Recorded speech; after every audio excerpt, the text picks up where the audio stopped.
마태복음 21장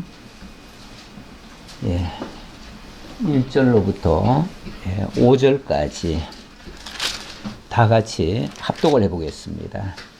그들이 예루살렘에 가까이 가서 감람산 벳바게에 이르렀을 때에 예수께서 두 제자를 보내시며 이르시되 너희는 맞은편 마을로 가라.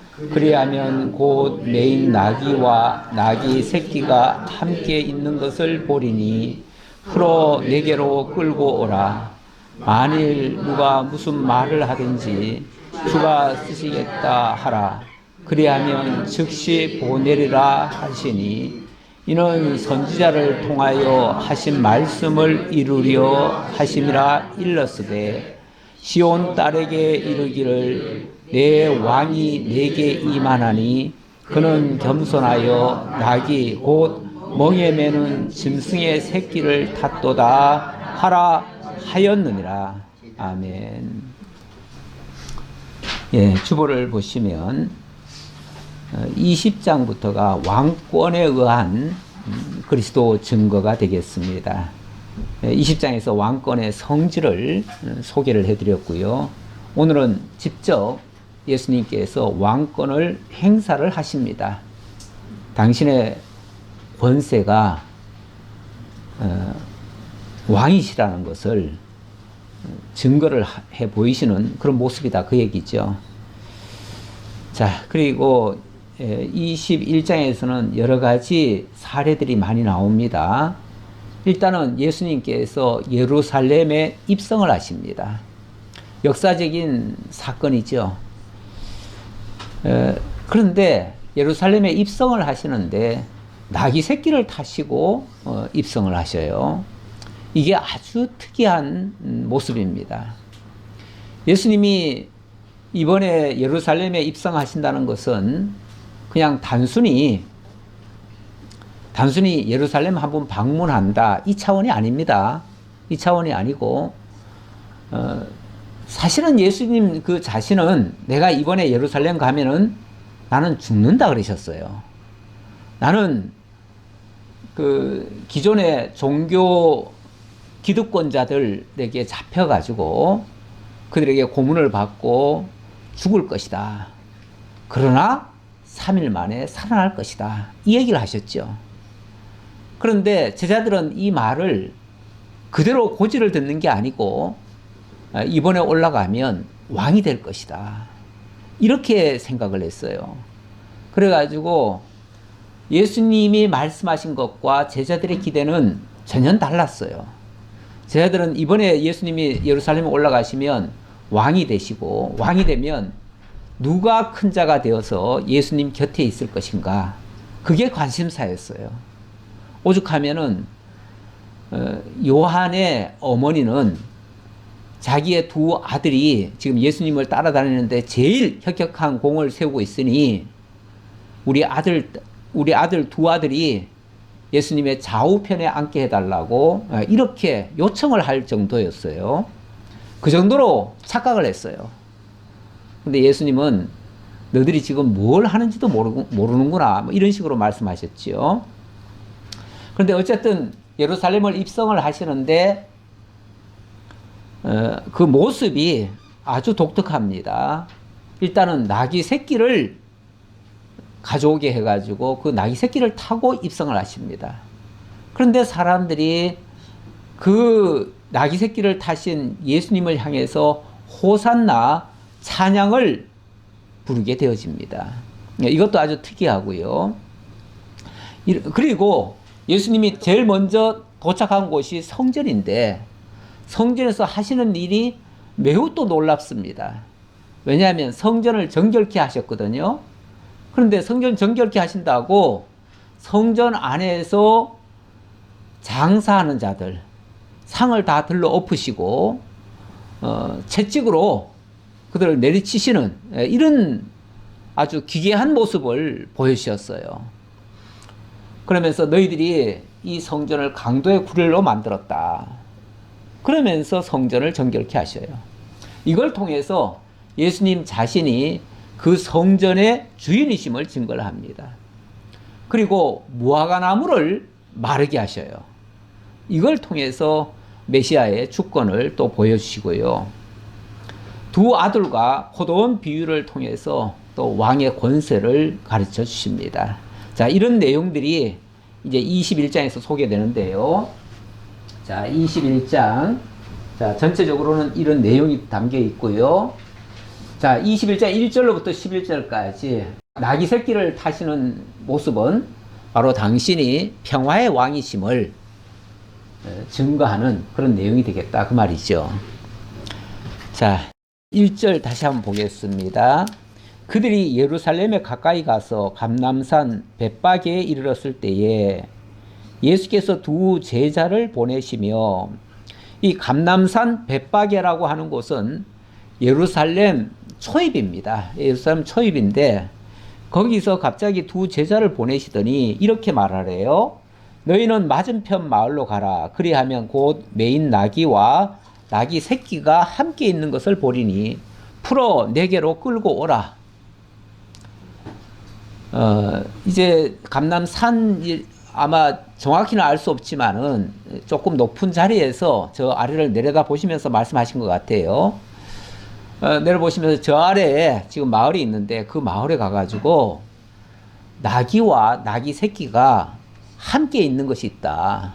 그러면은 그 나귀 새끼를 풀어와라. 그러는 거예요. 이거는 남의 물건을 함부로 그냥 가져오라는 얘기잖아요. 그렇죠? 그렇게도 들리죠. 그런데 그렇게 하면 틀림없이 누군가가 제재를 가할 겁니다. 왜 남의 나귀를 왜 풀어가냐? 이렇게 얘기할 거라는 거죠. 그래서 3절에 만일 누가 무슨 말을 하거든 주가 쓰시겠다 하라. 그리하면 즉시 보내리라 하시니. 예, 이것도 일반 상식적으로는 그렇게 하기가 쉽지 않습니다. 남의 물건을 풀어가는데 왜 풀어가느냐 하니까 이거 주님께서 쓰신다고 합니다. 그러면 즉시 보내줄 것이다? 그럴 리가 만무하지요. 그러기가 쉽지 않지요. 그런데 어쨌든 예수님이 그렇게 말씀하셨어요. 아마 이 이야기를 들은 제자는 반신반의했을 겁니다. 남의 물건을 함부로 가져오라는 것도 이상하고요. 또 가져왔을 때 그 주인에게 주가 쓰시겠다 하면 즉시 보내줄 것이다? 그게 고지가 안 들렸을지도 몰라요. 그런데 그 말씀을 하시면서 뭐라고 그러냐면 이런 선지자를 통하여 하신 말씀을 이루려 하심이라 일렀으되. 자, 이렇게 하시는 이유는요, 예수님이 무슨 아주 특별한 사람이라서가 아니라 이미 메시아를 보내실 것에 대한 선지자의 예언이 있었다 그 말입니다. 그러면서 그 선지자가 이렇게 말씀하신 것이 있기 때문에 나는 지금 그 선지자의 예언을 이루기 위해서 온 자이기 때문에 내가 이렇게 하는 거다 그 말이죠. 그러면서 그 선지자가 뭐라고 얘기를 했느냐 하면 이게 스가랴의 말씀입니다. 시온 딸에게 이르기를 내 왕이 내게 임하나니 그는 겸손하여 나귀 곧 멍에 매는 짐승의 새끼를 탔도다 하라 하였느니라. 시온 딸이라고 하면 이거는 뭐 이스라엘 백성을 가리키는 말입니다. 언약 자손을 가리키는 말이에요. 자, 그런데 내 왕이 내게 임하나니, 자, 이 나귀 새끼를 타고 오시는 분이 너의 왕이다 그 말이죠. 왕은 왕인데 보통 왕이라고 하면 무엇을 탈까요? 왕이 만약에 대관식을 한다고 칩시다. 그러면 뭘 타고 등장을 할까요? 만약에 말을 타고 온다면, 옛날로 말하면 말이죠. 뭐 요즘으로 말하면은 뭐 의전 차량이 있겠죠. 그런데 요즘은 옛날에는 그렇게 타는 것이 아니라 보통 왕이 말을 타고 등장을 합니다. 등장을 하는데 등장할 때 보통은 보면은 백마를 타고 등장하는 경우가 많습니다. 이 백마가 일종의 승리의 상징이거든요. 그렇기 때문에 보통 백마를 타고 등장하는 경우가 많습니다. 일반적인 왕이라면 그렇다는 거죠.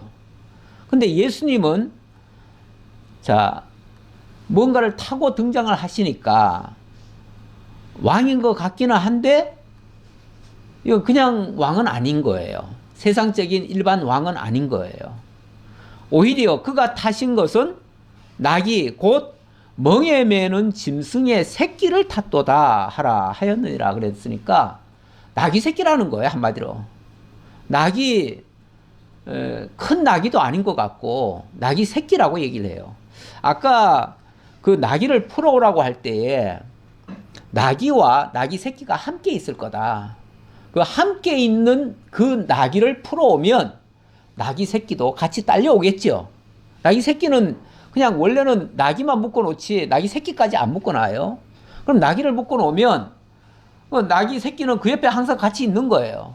나귀를 풀어오면 나귀 새끼도 같이 오겠죠. 이런 식이죠.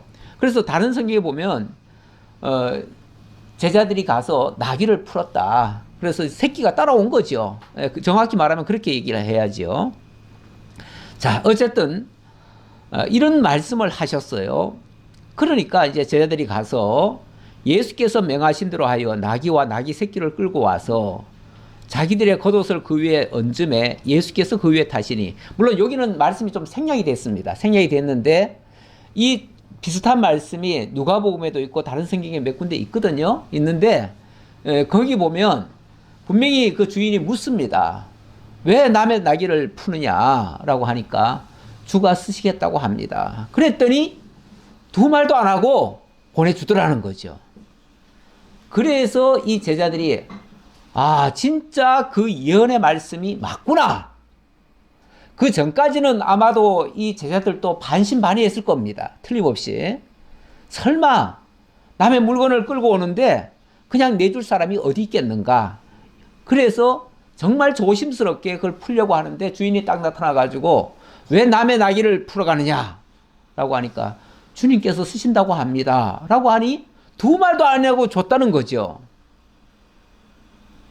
이 말씀을 가지고 많은 분들이 설교를 하기도 하지요.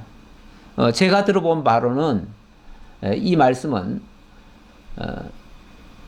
주의 종이 무슨 일을 하려고 하는데 뭘 하자 또는 뭘 내놔라 하면은 두 말 없이 내놔야 된다.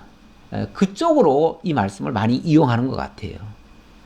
그러다 보니까 좀 나쁘게 생각하자면 교회에서 뭐 돈이 필요하거나 뭐가 필요할 때 주가 쓰시겠다고 합니다. 얼마 내놓으십시오 라고 하면 내놔야 된다는 식으로, 이건 주님께서 쓰시는 건데 내가 쓰려고 하는 게 아닙니다. 주님께서 쓰십니다. 주님께서 어젯밤에 내게 말씀하시기를 이렇게 말씀하셨습니다. 이래버리니까 꼼짝없이 내놓는 경우도 있다고 그래요. 있다고 그러는데 뭐 저는 경험은 못 해봤습니다만은 그럴 수도 있겠더라고요. 보니까 이 말씀을 가끔 그렇게 인용을 하는 경우가 있어요. 있는데 그런 쪽으로 쓰라고 주신 말씀은 아닙니다. 이 말씀은 예수가 그리스도시고 예수가 다윗의 자손으로 오신 왕이시고 예수가 보통 왕이 아니라 이 세상적인 왕이 아니라 여기 지금 표현한 것처럼 정말 나귀 새끼를 타시는 왕, 이런 왕의 모습은 겸손한 왕이죠.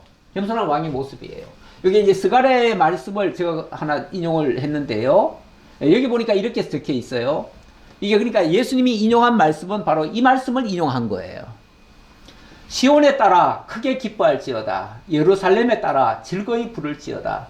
보라, 내 왕이 내게 임하시나니 그는 공의로우시며 구원을 베푸시며, 자, 너에게 이제 올 왕, 바로 너희를 구원할 그 메시아는, 여기 지금 메시아를 얘기한 겁니다. 그 메시아는 공의로우시며 구원을 베푸시며, 그러니까 공의로우시기 때문에 구원을 베푸신다 그 얘기겠죠. 그리고 겸손하여서 나귀를 타시는데 나귀의 작은 것 곧 나귀 새끼니라. 나귀도 사실은 일반 말에 비하면 되게 작습니다. 그런데 그 나귀의 새끼면은 얼마나 더 작겠습니까? 그렇게 작은 낙이 새끼를 타는 거예요. 어찌 보면 꼭 어린애들 무슨 뭐 하는 것 같습니까? 속꽃장난 하는 것 같은 느낌이에요. 그런 낙이 새끼를 탄다는 거죠. 그런데 이것이 무슨 의미로 이렇게 하느냐? 바로 그가 왕은 왕인데 겸손한 왕이라는 거죠. 겸손한 왕이고 그는 이 세상에 남을 짓밟고 이겨서 승리하는 그런 정복자의 왕이 아니라 정복하는 왕이 아니라 오히려 겸손의 왕, 가장 낮은 자리로 내려가는 왕, 그리고 오히려 섬기는 왕, 그런 왕이시다 그 말이죠. 섬기는 일이 바로 하나님의 공의와 그 구원을 이루기 위한 왕. 하나님의 구원을 이루려니까 예루살렘의 딸들에게, 시온의 딸들에게, 그러니까 가장 연약한 자들에게 예수님이 오셔서 너희를 진정으로 구원하기 위해서 하시는 왕이다 그 말이죠. 또 너로 말할진대 내 언약의 피로 말미암아 내가 너의 갇힌 자들을 물없는 구덩이에서 놓았나니, 물없는 구덩이라는 의미가 완전히 지옥 같은 곳 아닙니까? 그런 곳에서부터 언약의 피로 말미암아 하나님이 언약하신 그 구원의 언약을 이루기 위하여 이렇게 낮은 자리로 내려와서 거기에서 이끌어내시는 그 역할을 하기 위해서 오시는 분이다 그 말이죠.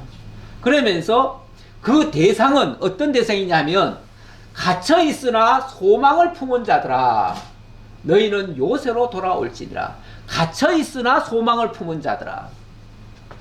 어찌 보면 메시아를 만나기 전에 모든 인류는 다 죄와 사망 가운데 갇혀 있던 자들입니다. 갇혀 있으면서 하나님의 언약의 말씀을 소망으로 받아가지고 기다리고 있는 자들입니다. 그러니까 구약의 언약 자손들은 한결같이 우리의 구원자로 메시아가 오실 것을 고대했었어요. 그래서 그들의 소망은 메시아였습니다. 메시아였는데 다만 그들이 착각하기를 메시아 하니까 하나님은 이런 메시아를 보내겠다고 한 건데, 그런데 그들이 기대한 왕은 어떤 왕이냐면 자기네들을 로마의 압제로부터 구원해 줄 왕, 그러니까 정치적인 왕이죠. 세상 나라 그 무지막지한 그 정복자들을 무찌르고 그리고 세상 나라를 건져줄 그런 왕을 구했던 거죠. 근데 예수님이 오셔서 하시는 모습을 보니까 아무리 봐도 저 정복자들 같은 모습은 아니에요. 그러니까 그들이 뭔가 메시아를 고대하기는 고대했는데 자기네들이 기대하던 그 메시아가 아니다 보니 이 예수를 결국은 필요 없다 버려버리는 거죠. 오늘 말씀의 마지막 부분에 가면 그래서 예수는 버려진 돌이다 이렇게 얘기를 하죠. 그런데 우리 하나님께서는 그 버려진 돌을 가지고 성전의 모퉁이의 머릿돌을 삼아 가지고 거기에 연결해서 당신의 백성들을 하나의 성전으로 지어 가신다 이렇게 말씀하시죠. 그렇게 해서 온전한 하나님의 집을 이루어 가신다. 그래서 오늘 내용 속에 보면 이렇게 입성하신 주님이 정말 보이는 성전에 들어가셔서 그 잘못된 성전은 어찌 보면은 정결케 하시고 무너지라고도 오히려 하시고, 그리고 그 헛된 것을 바라보는 자들에게는 어찌 보면 저주 같은 무화과 나무가 말라버리는 그런 역사가 일어나죠. 그렇게 하신 다음에 건축자들이 버린 그 돌로 말미암아 모퉁이의 머릿돌을 삼아서 참 성전을 이루어 가시는 그 모습, 그게 오늘 21장의 전체 내용이에요.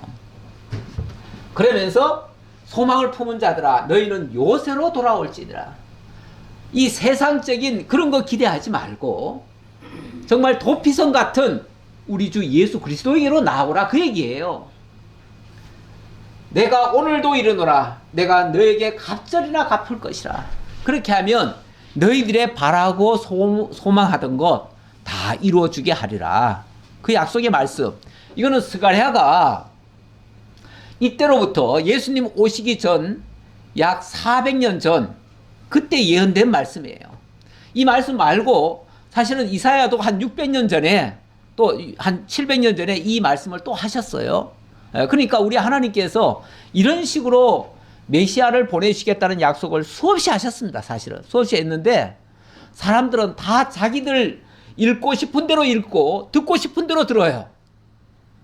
오늘 장로님 기도하실 때에 하나님께서 정말 귀를 두 개를 주시고 눈을 두 쪽을 주셔가지고 제대로 좀 분별하고 제대로 좀 알아듣고 제대로 좀 이해하고 그리고 말은 정말 바르게 한 말만 하라고 정확한 옳은 말만 하라고 그렇게 하셨다라는 기도를 하셨는데 예, 저 동감이 갑니다. 우리 하나님께서 이렇게 분명히 메시아 평화의 왕으로 오시는 메시아입니다.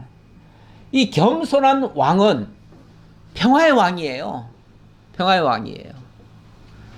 그리고 이 육체만을 보호하는 왕이 아니라 그의 생명까지 영원한 생명까지 이루시는 왕이고 그리고 나라도 이 땅의 나라가 아니라 하나님의 나라를 이루시는 왕이에요. 그래서 모든 왕 중의 왕, 만왕의 왕이 되시는 분이셔요. 그런데 그런 왕을 자꾸만 세상적 기준으로 판단을 하려니까 이게 도무지 뭐가 안 맞는 거예요. 그래서 눈은 있으나 소경이라고 얘기를 해요. 귀는 있으나 기머거리라고 얘기를 해요. 입이 있어도 벙어리라고 얘기를 하시는 거예요, 예수님이. 그러면서 오히려 소경된 자들의 눈은 띄워주시고 기머거리 된 자들의 귀는 뚫어주시고 벙어리 된 자들의 입은 열어주셔요.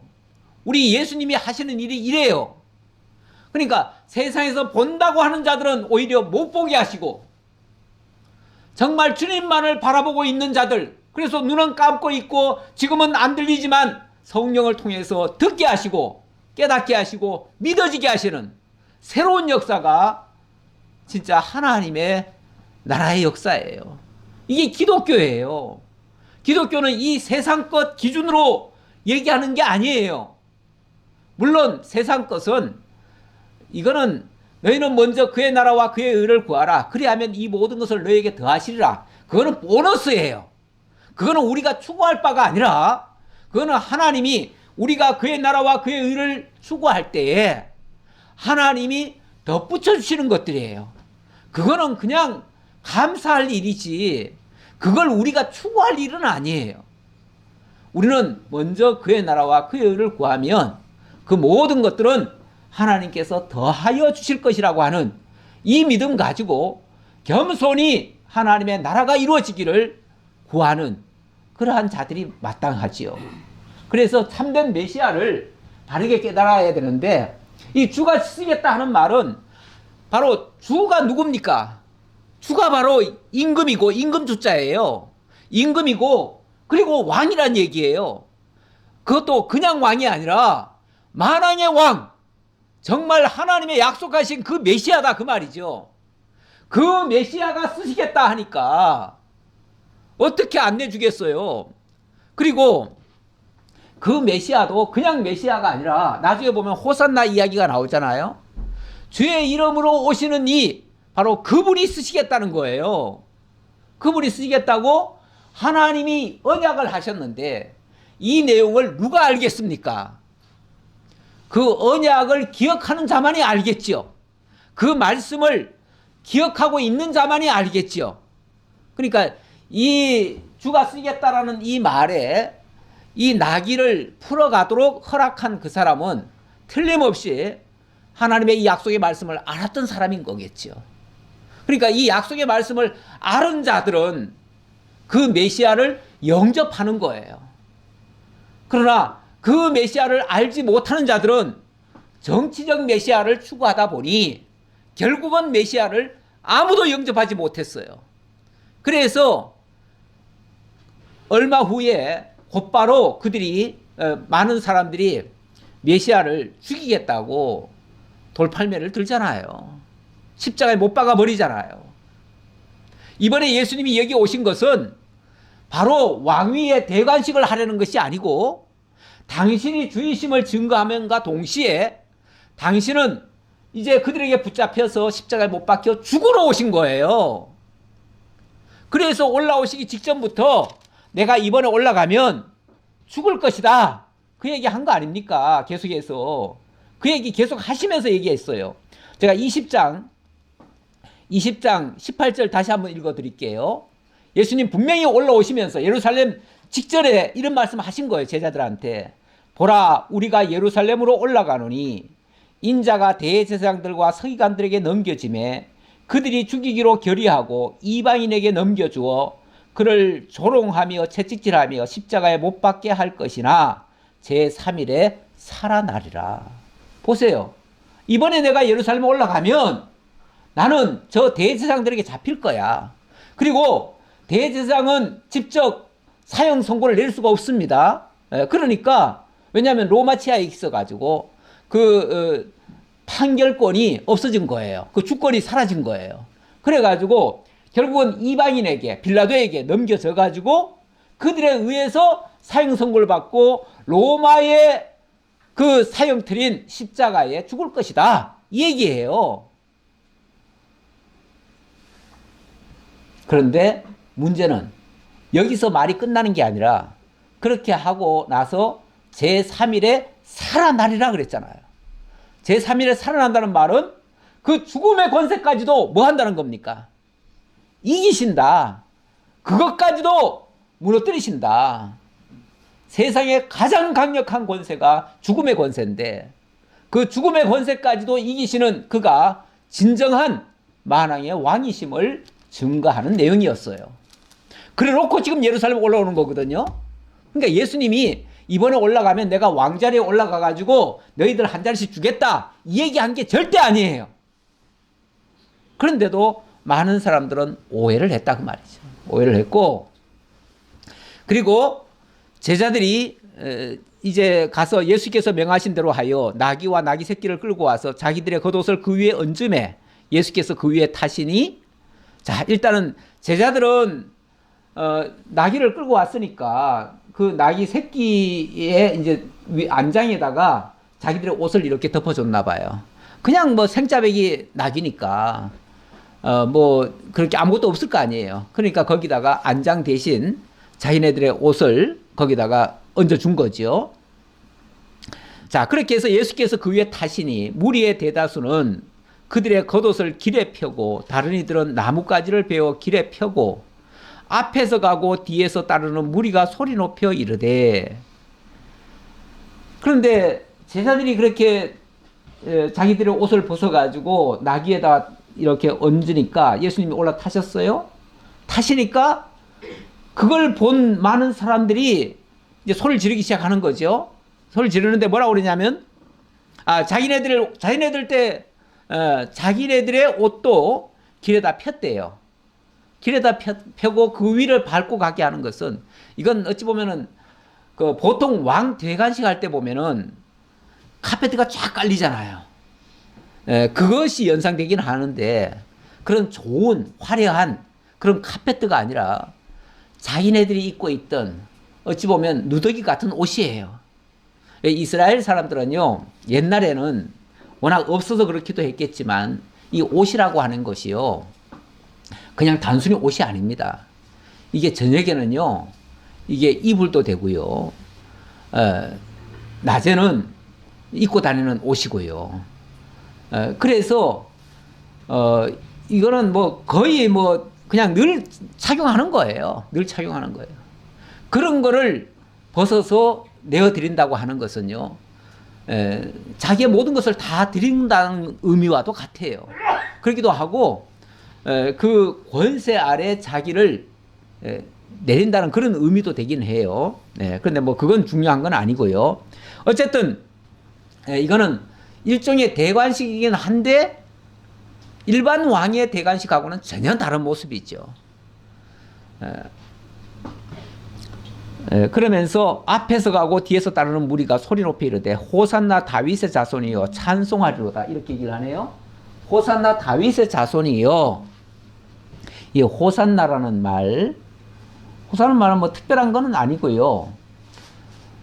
우리를 구원하소서, 비옵나니 우리를 구원하소서 이런 뜻이라고 그래요. 그러니까 하나님의 약속대로 우리를 구원해 주소서 그 말이죠. 그리고 호산나 다음에 나오는 말이 뭐냐면 호산나 다윗의 자손이요 찬송하리로다. 다윗의 자손이란 말 자체는 원래 다윗이 왕가 아닙니까? 왕가. 그러니까 왕의 자손이요 하는 말은 그 왕의 자격으로 오시는 분이요 그 말이죠. 결국 왕이란 얘기예요. 왕은 왕인데 다만 이제 뭐 행색은 너무 초라하죠. 행색은 너무 초라하지만 어쨌든 왕은 왕이죠. 그러면서 이 왕을 가리켜서 다윗의 자손이여 찬송하리로다. 원래 찬송이라고 하는 것은 아무에게나 찬송하는 게 아닙니다. 가장 높은 자에게 찬송하는 거죠. 보통은 하나님께 찬송하잖아요. 우리가 사람에게 찬송할 리가 없잖아요. 근데 하나님께 찬송하는데 다윗의 자손으로 오신 그 메시아, 여기 왕이라고 하는 의미는 바로 메시아를 얘기한 것이고요. 그 메시아를 찬송합니다 라고 하면서 주의 이름으로 오시는 이여 가장 높은 곳에서 호산나.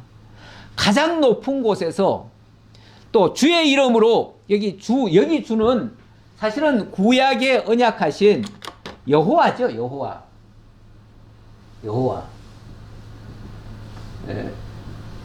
하나님의 이름 여호와. 요걸 이제 구약에는 요 말이 그대로 사실은 여호와라고 되어 있습니다.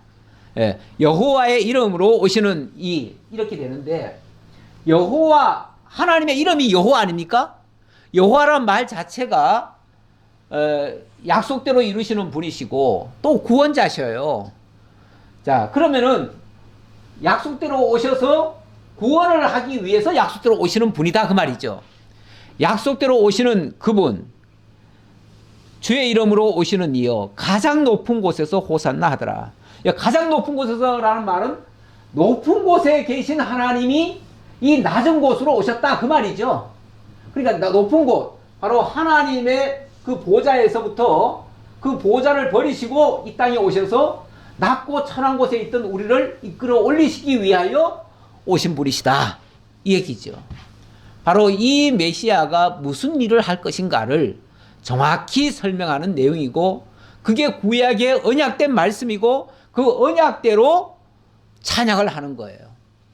그러니까 이 언약의 말씀을 아는 자들은 이렇게 찬양할 것이고 모르는 자들은 이 말이 무슨 소리인지도 모르겠죠. 다만 이 찬양을 한다고 하는 것은 바로 이 언약의 말씀을 기억하고 그 약속하신 메시아가 올 것을 기다렸고 그 메시아는 바로 나귀 새끼를 타고 오시는 평화의 왕이심을 아는 자들이죠. 아는 자들. 아무나 이 찬양을 못합니다. 이걸 아는 자만이 찬양하는 거죠. 우리가 하나님을 믿는다, 예수를 믿는다 할 때 그냥 이 땅에 오신 예수 또는 이 땅에서 복을 주시는 예수, 이 땅에 예수 믿으면 잘 됩니다, 예수 믿으면 복 받습니다 이런 차원에서 믿는 자가 있는가 하면 그 예수는 하나님의 이름으로 오시는 분입니다. 본래 하나님이신데 영원하신 하나님이신데 그 약속하시기 위해서 당신의 택하신 백성을 구원하시기 위하여 이 땅에 오시는 진정한 하나님이십니다 라고 믿는 것과는 차원이 다르죠. 차원이 달라요. 우리가 예수를 믿는다고 모든 사람이 똑같이 예수를 믿는 게 아니고 이 땅의 것을 얻기 위한 목적으로 예수를 믿는 사람도 있고 영원한 하나님의 나라를 추구하며 믿는 사람도 있다 그 말이죠. 그러니까 이거는 그 하나님을 어떻게 알고 있느냐에 따라서 그의 신앙관은 완전히 달라지는 겁니다. 이 땅에서 어찌 보면 정치적 메시아를 추구하는 자도 있고 또 기복적 메시아를 추구하는 자도 있습니다. 이 세상에서 복만을 추구하는 자들도 있다 그 말이죠. 오늘은 새해 첫날이라서 제가 묵상 말씀도 시편 1편을 했고 또 우리 교독도 보니까 그 똑같은 내용이에요. 결국 제가 똑같은 말씀을 2번이나 했습니다. 예, 이 복이라고 하는 것, 또 복의 근원. 물론 하나님께서 아브라함을 통해서 내가 너를 복의 근원으로 삼겠다 했지만 진짜 복의 근원은 만복의 근원 되시는 우리 주 예수 그리스도예요. 그래서 복의 근원 강림하사 이런 표현을 쓰죠. 진짜 예수 그리스도가 진짜 복덩어리입니다. 이 세상에 어떤 물질을 가져다 줘서 복이 아니고 그 예수 자신이 복의 근원이셔요. 그 복이라고 하는 것은 하나님의 영원한 계획이고 하나님의 영원한 당신의 기쁘신 뜻이에요. 그게 진짜 복의 내용이에요. 그래서 에베소 1장 3절 이하에 보면 하나님이 찬송하리로다 하면서 정말 만세 전부터 하나님께서 우리를 택정하셨다. 그 복을 주시기 위해서 메시아가 이 땅에 오셨다는 것을 이야기하는 겁니다. 그 메시아를 영접하는 자가 진짜 복에 참여하는 자들입니다. 오늘 우리 모두가 그 복에 참여하기를 진실로 기도합니다. 자, 이렇게 찬양을 했습니다. 그러니까 이 예수가 그냥 단순한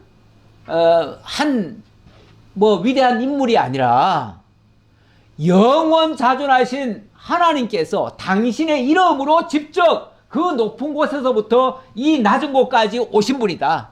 이 낮은 곳에 오신 것은 내가 낮은 곳에 있었기 때문에 나를 구원하러 이 땅에 오신 분이시다. 그 얘기죠. 그 주님이 쓰시는 일에 이 나귀가 지금 필요하다 그 말이죠. 그걸 깨달은 자가 그걸 기꺼이 내어놓은 거죠. 이렇게 해서 나귀 새끼를 타셨다는 이야기까지 합니다. 예수께서 예루살렘에 들어가시니 온 성이 소동하여 이르되 이는 누구냐 하거늘, 아니 갑자기 사람들이 앞에다가 옷을 깔고 위에는 또 나귀 새끼를 타고 오시는데 호산나 주의 이름으로 오시는 이여 이렇게 찬양을 하니까 도대체 이 사람이 누구길래 이런 찬양을 할 수가 있느냐 그 말이죠. 이 찬양은 일반적으로 할 수 있는 찬양이 아닙니다. 하나님 여호와께 드릴 수 있는 찬양이에요.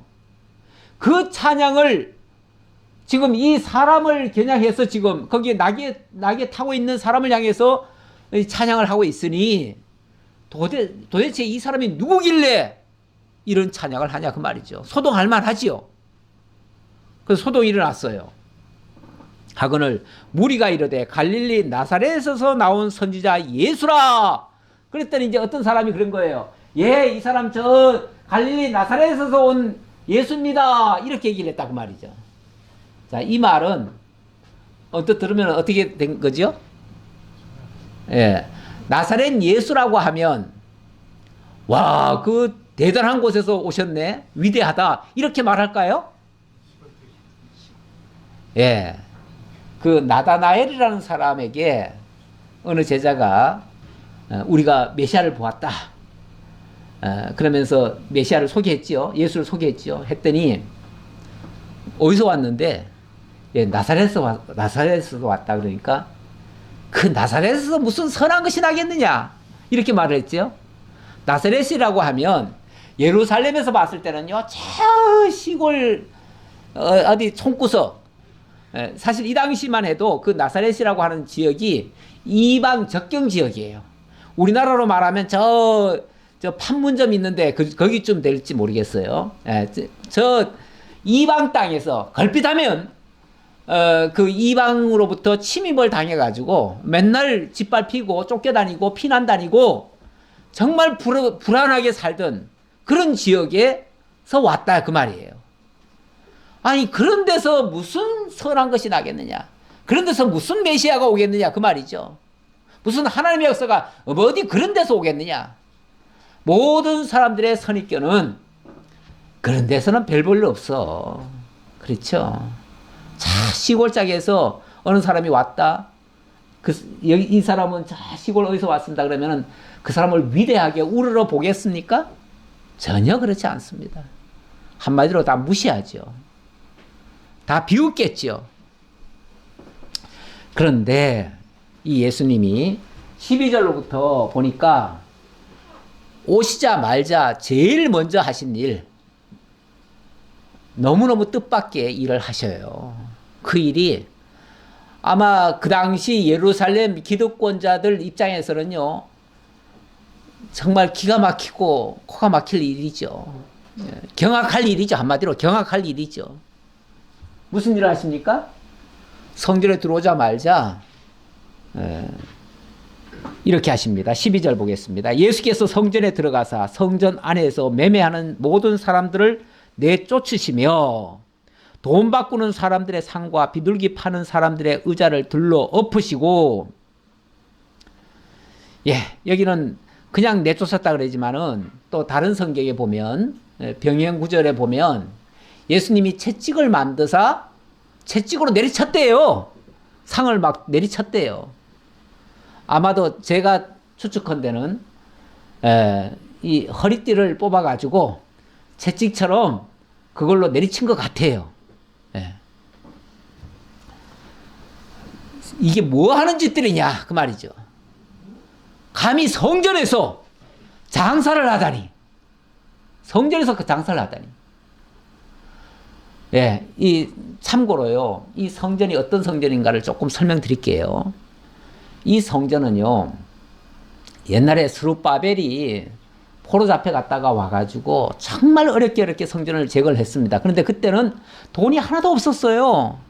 정말 피난민들이 쫓겨갔다가 회복해가지고 건축한 거기 때문에 정말 거기에 하나님의 영광은 있었지만, 그러나 그 성전이 정말 보잘것이 없었어요. 그리고 나서 그 뒤에도 또 저기 헬라에 의해서 많이 짓밟혔어요. 그래가지고 성전이 정말 볼품없고 형편없이 돼버렸어요.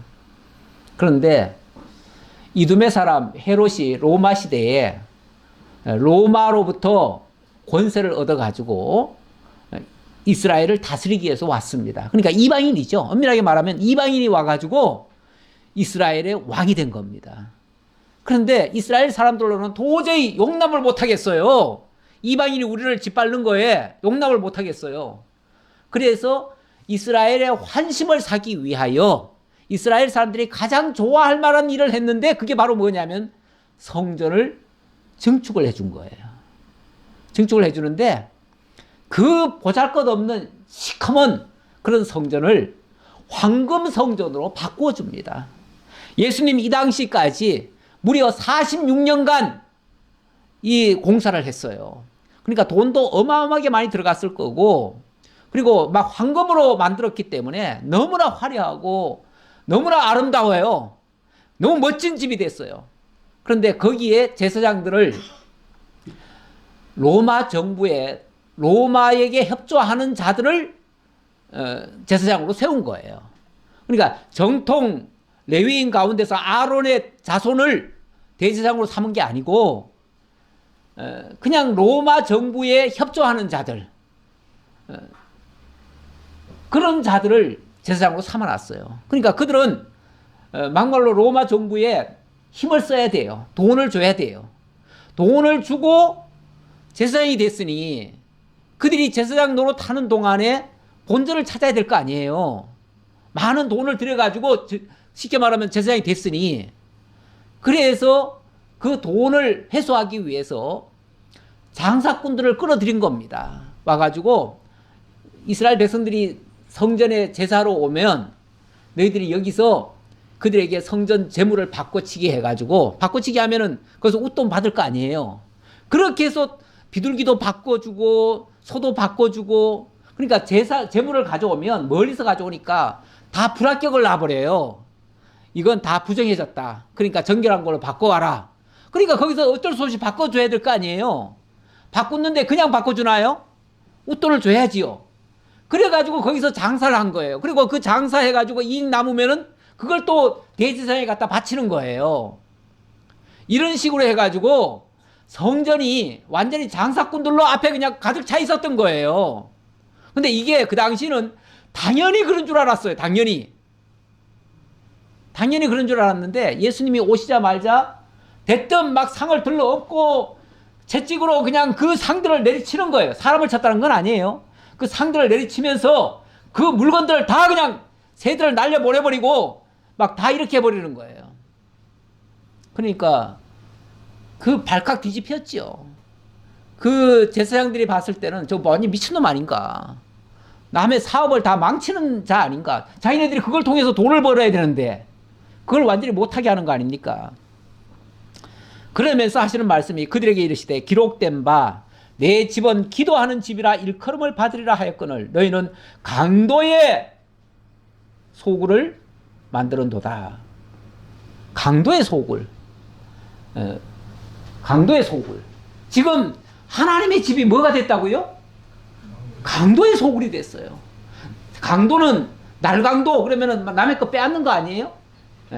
남의 물건을 빼앗고 남의 주머니를 털고 남의 재산을 착취하고 하나님의 이름으로 온갖 못된 짓을 다 하는 곳이 돼버렸다. 이거 강도의 집이지 이게 무슨 하나님의 집이냐 그 말이죠. 모든 사람들이 심지어 제자들마저도요 성전에 오면서 기대가 부풀었어요. 야 이제 우리 성전 보러 간다. 성전에 들어간다. 기대가 부풀어가지고 예수님한테 막 자랑도 했잖아요. 예수님 보세요. 성전 너무너무 아름답지 않습니까? 그랬을 때 예수님 뭐라 그럽니까? 이 성전이 돌 위에 돌 하나도 남지 아니하고 다 무너뜨려지리라. 이렇게 얘기를 했죠. 아니 그게 이렇게 멋있게 만들어 놓은 46년간이나 걸려가지고 이렇게 만들어 놓은 이 유서 깊은 성전이 돌 위에 돌 하나도 남지 않고 다 무너진다고요? 어떻게 그런 일이 가능해요? 고지 안 들리죠? 예수님이 바로 이 성전의 주인이시기도 합니다. 일단 이 성전이 뭔가를 조금 생각해 봐야 되는데 성전은 일단 하나님의 처소지요. 처소고 우리 하나님이 우리와 함께 하신다는 것이 참 성전의 의미예요. 참 성전의 의미인데 그런 의미를 한마디로 뭐라고 표현하냐면 임마누엘이라고 그래요. 임마누엘은 하나님이 우리와 함께 하신다는 거예요. 근데 어디서 함께 하느냐? 성전을 통해서 함께 하신다는 거예요. 근데 성전에서 그래서 하나님이 우리를 만나주시는 장소거든요. 그래서 거기서 우리가 하나님 앞에 기도하고 하나님의 뜻이 그 성전을 통해서 우리에게 전달되어지고 그래서 거기서 하나님을 만나게 되어지는데 예수님은 그 성전이 이 성전을 헐라고 그랬어요. 성전을 헐라. 그리고 내가 3일 만에 일으키겠다 그랬는데 결국은 이 보이는 성전 구약에 예표적으로 지었던 그 성전은 헐려지고 예수 그리스도가 참 성전이 되어지실 것을 가리켰다. 요한복음에서 그렇게 얘기를 해요. 그래서 그 성전은 그 헐어질 성전. 사람들은 이 성전을 헐면 3일 만에 일으키겠다고 하니까 막 사람들 다 비웃었잖아요. 아니 이 성전이 46년간 지은 성전인데 어떻게 네가 3일 만에 일으킬 수 있다는 말이냐. 그런데 그 말씀은 바로 예수 자신을 가리킨 말씀이었다. 이렇게 얘기를 해요. 바로 예수님이 참 성전이 되신다는 얘기고 그 참 성전이 되시기 위하여 어찌 보면 이 강도의 소굴이 되어버린 이 성전은 헐려져야 된다 그 말이에요. 이 말씀 그대로 나중에 진짜 로마에 의해서 이게 다시 헐려지잖아요. 헐려질 때 그게 황금으로 다 해놨기 때문에 황금을 뜯어내기 위해서 돌 위에 돌 하나도 남지 않도록 다 뜯어버렸어요. 실제로. 그래가지고 예수님의 말씀 그대로 돼버렸죠. 그리고 예수님은 죽은 지 3일 만에 다시 부활하심으로 참 성전이 되시죠. 참 성전이 되셔서 그 성전이 우리와 함께 영원토록 함께 하시는 그런 성전이 되시죠. 그리고 오늘 우리도 성전으로 삼으시겠다고 말씀하시죠. 그래서 고린도전서 3장 16절 이하에 보면 너희는 하나님의 성전이라 이렇게 얘기를 하죠. 예수 그리스도의 영, 성령이 우리와 함께 하시며 세상 끝날까지 우리와 함께 하시면서 이렇게 하신다 그러는데 여기에 참여할 자들이 누구냐? 여기 보니까 이방인마다 이런 얘기를 하는데요. 오히려 이스라엘 백성들은 예수를 배척을 해버렸어요. 그래서 이스라엘 백성들은 일단은 이 성전에 참여를 잘 못해요. 못하고 우선은 이방인들이 참여를 하는데 내가 곧 그들을 나의 성산으로 인도하여 기도하는 내 집에서 그들을 기쁘게 할 것이며 그들의 번제와 희생을 나의 제단에서 기꺼이 받게 되리니 이는 내 집이 만민이 기도하는 집이라 일컬음이 될 것이라 이스라엘의 쫓겨난 자를 모으시는 주 여호와가 말하노니 이스라엘의 쫓겨난 자를 모으시는 주 여호와다. 우리 여호와가 어떤 분이라고요? 이스라엘의 쫓겨난 자, 죄와 사망 가운데 죽었던 자, 정말 망했던 자, 그런 자들을 모으시는 여호와다 그 말이죠. 내가 이미 모은 백성 외에 또 모아 그에게 속하게 하리라. 그에게 바로 예수 그리스도를 통해서 한 성전이 되게 하고 참 구원이 이루어지게 할 것이다. 이 약속의 말씀이었다 그 말이죠. 그러면서 맹인과 저는 자들이 성전에서 예수께 나오며 고쳐주시니, 자 아까 제가 서두에 그 말씀 드렸죠. 맹인과 맹인과 뭐예요? 저는 자들 또는 눈먼 자들, 기머거리 이런 자들은 그 자리에서 다 고쳐져요. 그런데 오히려 멀쩡하게 세워져 있는 성전을 향해서는 무너진다라고 얘기를 하셔요. 눈 뻔히 뜨고 있는 자들은 다 소경 취급하시고, 눈 감고 있는 자들은 다 눈을 띄워서 보게 하시고, 이게 그리스도께서 하시는 일입니다. 이게 참 구원의 역사입니다. 오늘 우리는 예수 알기 전에 다 소경이었고 벙어리였고 기머거리였습니다. 그런데 우리 하나님께서 다 눈을 띄워서 예수가 하나님의 아들이심을 알게 하고 만왕의 왕이심을 알게 하고 그리스도이심을 깨닫게 한 겁니다. 이 은혜 속에서 우리 모두가 다 왕 되신 그분 모시고 모두 다 승리하시는 여러분들 다 되시기를 진심으로 기원합니다. 기도하겠습니다. 아버지 하나님 감사합니다. 오늘도 저희들에게 참 메시아를 알게 하시고 깨닫게 하시고 또 믿어지게 하시고, 그리하여 참 하나님의 아들 되게 하시고 예수를 만왕의 왕, 나의 주로, 나의 그리스도로 고백할 수 있도록, 그리고 그분만을 쫓아갈 수 있도록 인도해 주심을 감사드립니다. 이 믿음 가지고 끝까지 승리하는 저희 모두가 되게 하옵소서. 감사드렸고 예수님 이름으로 기도하옵나이다. 아멘.